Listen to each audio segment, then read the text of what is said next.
Buenos días y bienvenidos a De Ley. Hoy estamos comenzando en un nuevo horario. A partir de ahora nos podrán encontrar en vivo a las 8 de la mañana de los días martes y jueves. Hola Emilio, ¿cómo estás? Contento por tres motivos. ¿Cómo está nuestra querida audiencia? Porque es temprano, arrancamos con fuerza ahora en la mañana, nuevo horario, me encanta.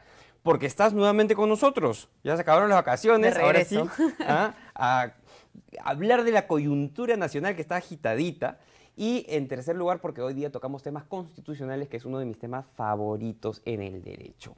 Hablaremos del Tribunal Constitucional porque esta tarde se va a votar en el Congreso la elección de los nuevos magistrados del TC.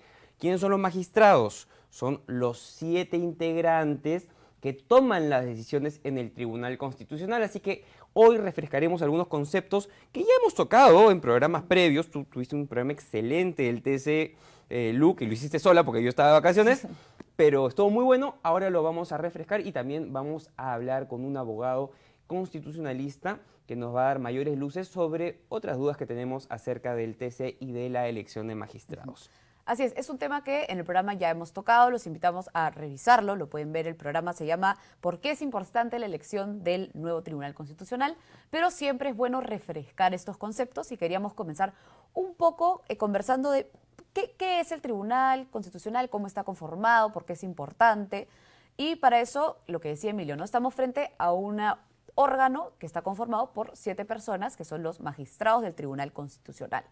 Y este órgano, como le hemos dicho también, es un órgano que no forma parte ni del Poder Legislativo, ni del Poder Ejecutivo, ni del Poder Judicial. Se parece mucho al Poder Judicial porque es un órgano que toma decisiones sobre conflictos y emite una decisión, una sentencia. Pero lo cierto es que se trata de un órgano que es constitucionalmente autónomo. Entonces, no forma parte de ninguno de estos tres, sino que está de forma, digamos, separada y responde directamente a la Constitución y no está subordinado a ninguno de los 3 poderes. En resumen, las características del TC se pueden entender de la siguiente manera. El Tribunal Constitucional es un órgano constitucional. ¿Por qué? Porque la Constitución lo crea y además regula su funcionamiento. Viene directo eso del texto constitucional. Es jurisdiccional, porque como bien lo dijo Lucía, toma decisiones sobre conflictos, dirime, resuelve, y además conflictos de diversos tipos, ¿no? Hay algunos conflictos, por ejemplo, respecto a la constitucionalidad de las leyes o normas con rango de ley, por ejemplo, a través del proceso de inconstitucionalidad, de la acción de inconstitucionalidad, pero también resuelve conflictos sobre violaciones a derechos fundamentales, ¿verdad? Sí, esto creo que también lo veíamos antes de por qué es importante el TC o el Tribunal Constitucional para nosotros, ¿no?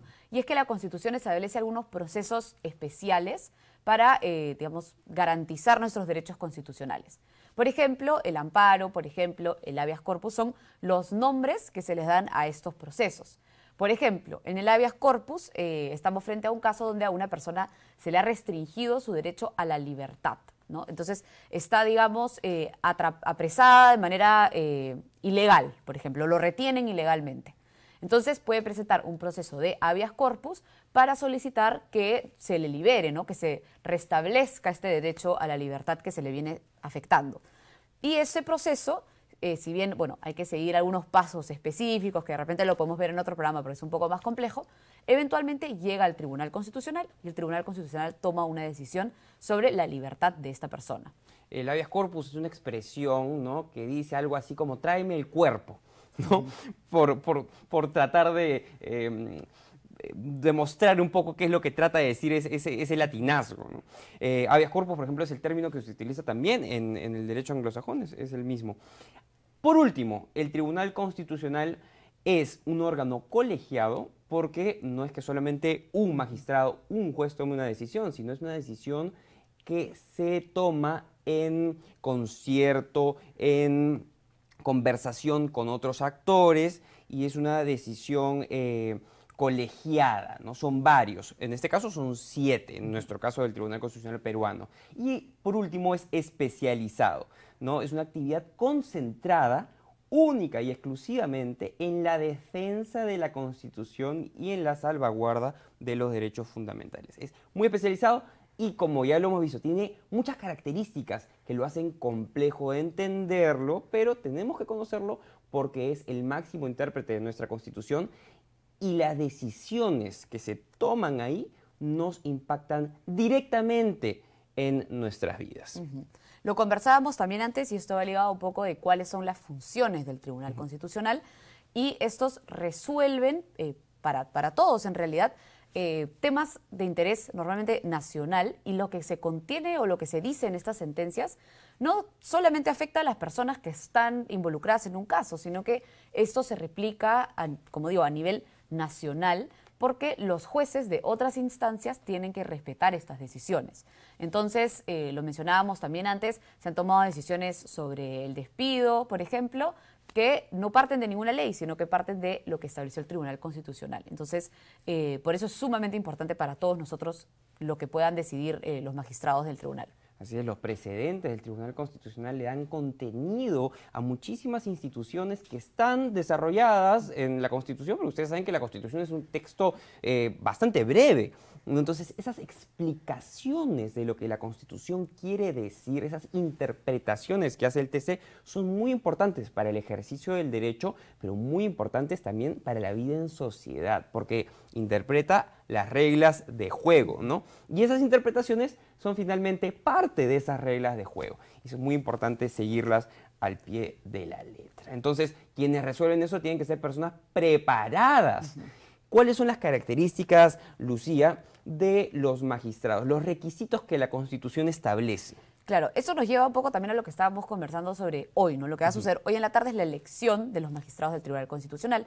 Y digamos, la Constitución te pone algunas pautas sobre cómo debe ser un magistrado, y hay unas que son, digamos, muy concretas, ¿no? Tiene que ser peruano de nacimiento, ciudadano en ejercicio, mayor de 45 años, que digamos que esas tres son las más objetivas, y luego hay uno adicional que es haber sido magistrado de la Corte Suprema o fiscal supremo, o magistrado superior o fiscal superior durante 10 años, o haber ejercido la abogacía o cátedra universitaria en materia jurídica durante 15 años. O sea, estamos hablando, ligado a lo que decía Emilio, de personas sumamente especializadas.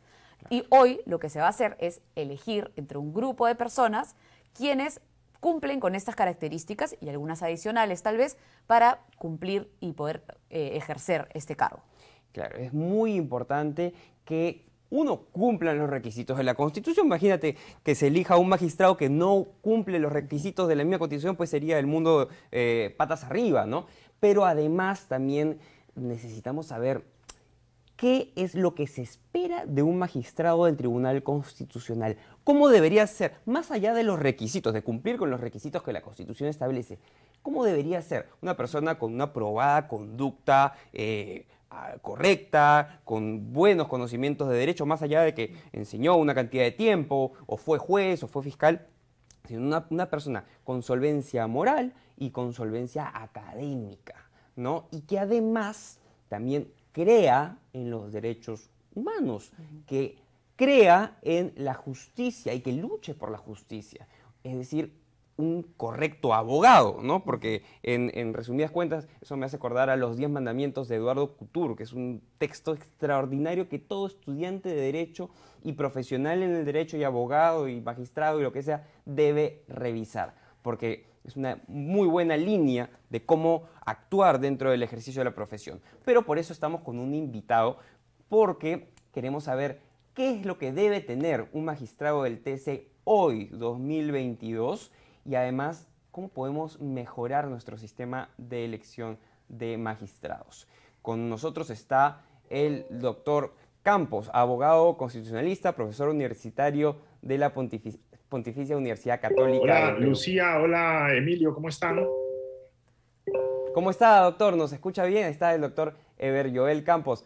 Creo que estamos teniendo un problema con el retorno, no logro oírlos. A ver, vamos a solucionarlo en breves instantes y ya tenemos acá la conexión. Muchas gracias por acompañarnos, doctor Eber.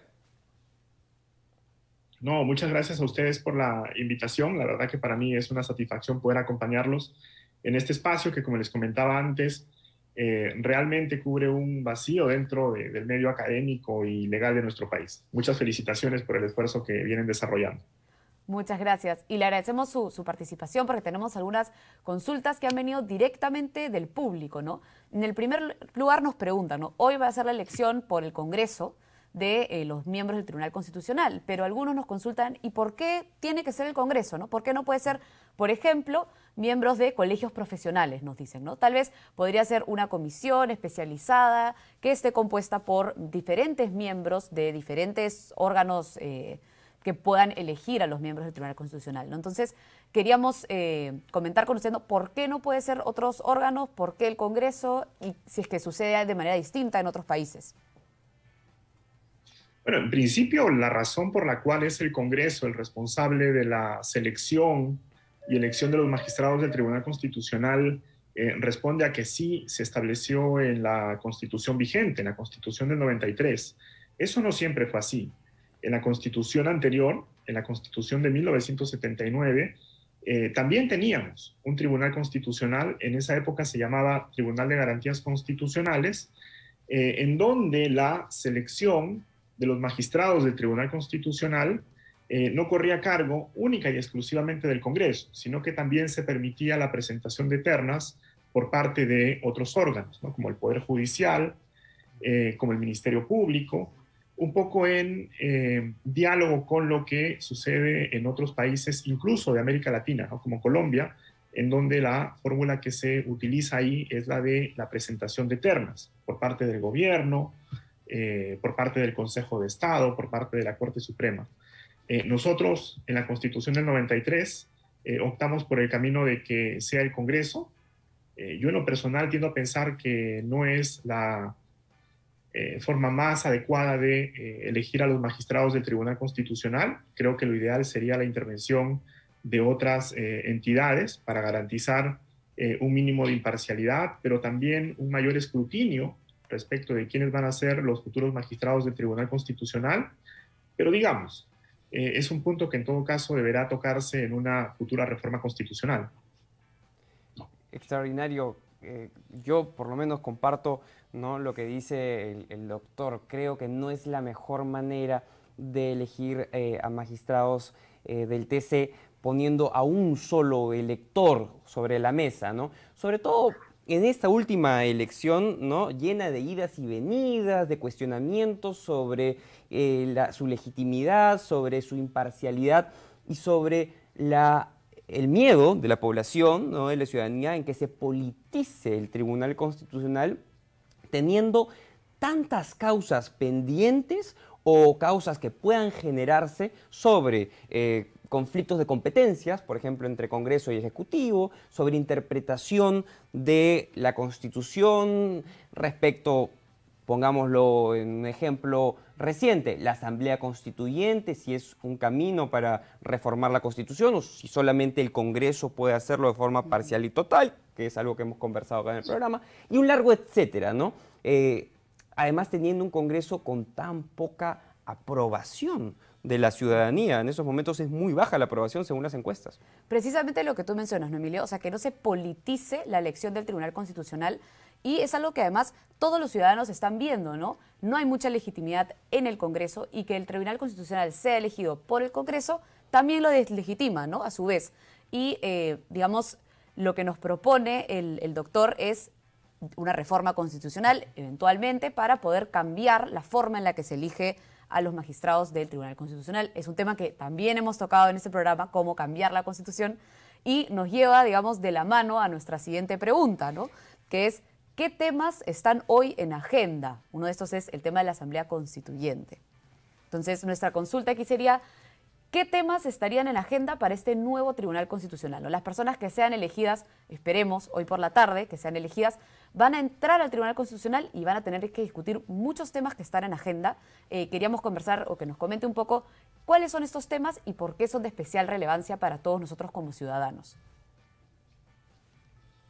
Pues yo creo que hay dos agendas. Una agenda urgente, inmediata, coyuntural, y hay una agenda de mediano y largo plazo que también es significativa y que vale la pena prestarle atención. Sobre lo primero, pues están todos estos temas relacionados con la crisis política, ¿no?, las tensiones entre el Congreso y el Ejecutivo. Ustedes han mencionado algunos de esos temas. la posibilidad de discutir los mecanismos de la reforma total de la Constitución, por ejemplo, que fue un tema que se abordó hace prácticamente 20 años, con una sentencia del año 2002 del Tribunal Constitucional, en donde este colegiado dijo algunas cosas interesantes acerca de cómo entender el poder constituyente respecto del poder constituido, qué vías existen para ir adelante con un proceso de cambio constitucional. Yo pensaría que 20 años después, esa pregunta que se le planteó al tribunal en aquel entonces podría volver a presentarse, pero también están los conflictos políticos, ¿no? Cómo entender las famosas armas nucleares de la Constitución relativas a las relaciones entre el Parlamento y el gobierno. Naturalmente, muchos de esos temas pueden terminar en el Tribunal Constitucional, ya sea a través de demandas de inconstitucionalidad o procesos competenciales, como ocurrió en la época del presidente Vizcarra. Pero hay también una agenda, diría, de mediano y largo plazo, que tiene que ver con el desarrollo de una narrativa jurisprudencial más comprometida con la protección y garantía de los derechos fundamentales, concretamente con el reconocimiento de derechos sociales, por ejemplo, en un país tan desigual como el Perú, la discusión sobre el alcance de los derechos sociales, sobre su exigibilidad, es siempre un tema que genera una gran deliberación al interior de las altas cortes. No creo que nuestro caso sea la excepción, ni mucho menos. Así que deberíamos esperar por parte del futuro Tribunal Constitucional la consolidación de una narrativa jurisprudencial que nos permita precisamente establecer el contenido más pleno de esos derechos sociales previstos en nuestra Constitución. Muy importante lo que dice, doctor. Concuerdo plenamente, ¿no? Hay dos agendas, una en cuestiones orgánicas, de cómo podemos hacer mucho más perfecto nuestro sistema político, ¿no? Por decirlo bonito, ¿no? Porque hay varias cositas que se puedan solucionar desde el derecho. Y por el otro lado, ese compromiso del Tribunal Constitucional con los derechos civiles, ¿no? Los derechos sociales de las personas. Y qué importante cómo el Tribunal Constitucional, con esta nueva conformación que tendrá, no debe dejar pasar la oportunidad de darle mejor calidad de vida a las personas, garantizando, protegiendo, cautelando sus derechos fundamentales, ¿no? Promoviendo la justicia y la igualdad en tantas causas que todavía están futuras a resolverse. Matrimonio igualitario se me viene a la mente, el derecho al aborto, Sí. el tema de la reforma universitaria que se va a tener que defender seguramente en los fueros del TC más adelante. Brevemente, como ya para cerrar, ¿qué es lo que usted, un abogado constitucionalista, docente además, desearía por parte de un magistrado al TC? ¿Cuáles son las características, las cualidades que usted esperaría que tengan esos magistrados que van a ser seleccionados hoy o quién sabe más adelante?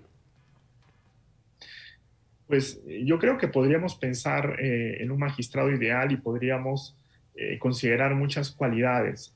Me gustaría, sin embargo, centrarme en tres de ellas, las que considero son las más importantes, por lo menos desde mi punto de vista.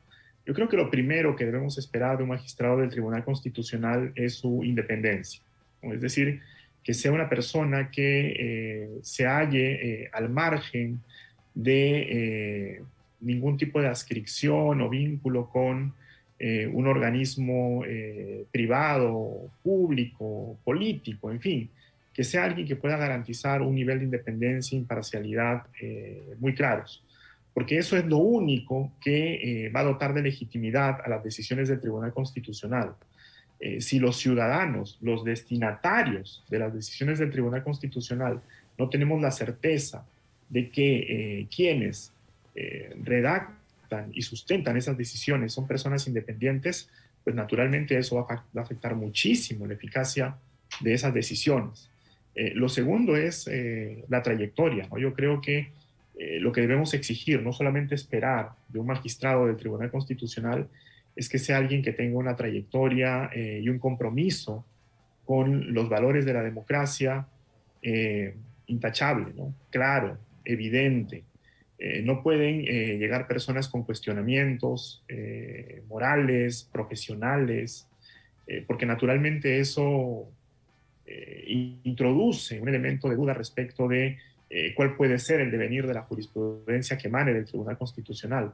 Lo que sucede por lo general en la experiencia comparada, sobre todo en los países con una institucionalidad mucho más fuerte que la nuestra, es que los jueces de las más altas cortes, de las cortes más preeminentes, son personas que tienen una trayectoria absolutamente consolidada, gente que tiene una gran formación y que llega a esos espacios prácticamente como una forma de cerrar su carrera, de consolidar su carrera y brindar, digamos, su talento, su preparación al servicio del país. Y un punto adicional que yo creo que siempre habría que tener presente es que debemos esperar que los magistrados del Tribunal Constitucional tengan una adhesión, una identificación, una sensibilidad muy fuerte con las demandas y necesidades del país, sobre todo en términos institucionales. Yo creo que los magistrados no solamente resuelven causas individualmente consideradas, sino que a través de sus sentencias desarrollan también lo que se conoce como política jurisdiccional.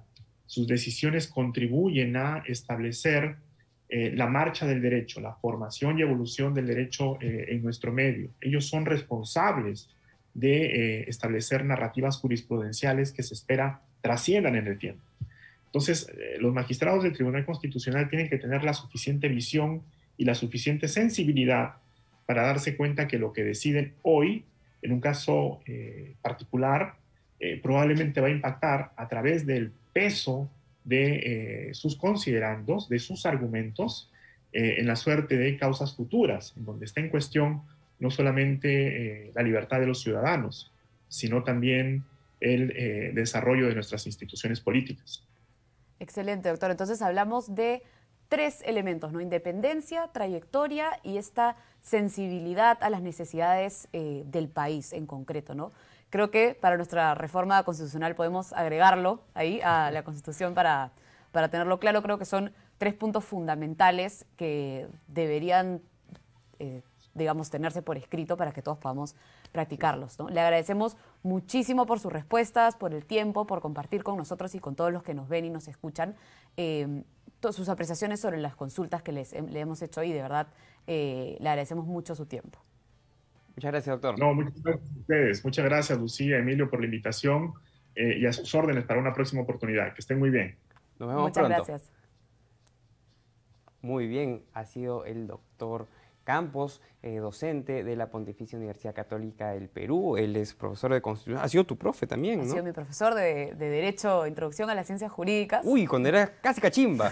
Casi. Y con eso ya en realidad nos ha aportado muchísimo a la discusión. De hecho, algunas de estas preguntas son preguntas del público que también nos hicieron reflexionar a nosotros, ¿no? De hecho, algunas nos ayuda a tener un experto que nos aporte estos puntos adicionales. Y nada más para cerrar, comentarles que existen hoy 6 candidatos. Así es. Estamos hablando de Francisco Morales, Luis Gutiérrez, Elder Domínguez, Luis Pacheco, Manuel Monteagudo y César Ochoa. Hoy se elegirá entre estos 6 candidatos para los magistrados del Tribunal Constitucional. Yo tengo uno que es mi favorito, pero se los cuento en mis redes sociales. En @EmilioNovarola, en mi Instagram, en mi Twitter. ¿Por qué? Porque hay personas que uno conoce, ¿no? Como estudiante, luego también en las prácticas, y finalmente ve la catadura moral, ¿no? y la experiencia que puedan tener. Pero lo importante es lo que hemos conversado hoy día. Entender cuál es la labor del Tribunal Constitucional y, por supuesto, defender un proceso que sea limpio, claro, ordenado, transparente para elegir a quienes van a tomar las decisiones tan importantes de interpretar nuestro texto constitucional. Así es, estemos atentos hoy a las 4 de la tarde a ver qué decide finalmente el Congreso y seguramente a partir de esa decisión estaremos comentando en otro programa más adelante, que será seguramente martes o jueves a las 8 de la mañana, en este nuevo horario. Nos vemos el jueves en un programa más de Ley. Muchas gracias por acompañarnos. Chau, chau, chau, chau, chau. Chao.